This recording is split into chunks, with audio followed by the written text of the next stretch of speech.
Dnes sa nám podarilo dosiahnuť prvý milník našej zbierky, za čo vám všetkým veľmi pekne ďakujeme. A je to pre nás taký silný moment, lebo keď sme pred rokmi vymýšľali túto myšlienku, že spravíme dokument o rysoch, tak sa nám to zdalo také nereálne a také vzdialené, že sme sa hanbili aj blízkym kamarátom povedať, že také niečo chceme robiť, aby ste nás nemysleli, že sme blázni. Čiže teraz, keď dneska cítime vašu podporu, tak dáva to taký zmysel všetkým tým rokom spätne, za čo vám naozaj ďakujeme. Naše dobrodružstva tu nekončia. Ďalší milník je o tom, že chceme stráviť celú zimu v teréne.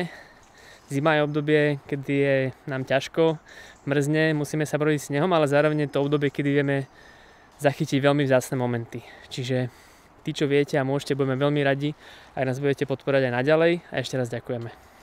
Práve som sa dočirigal na miesto, kde chceme nehať fotopascu.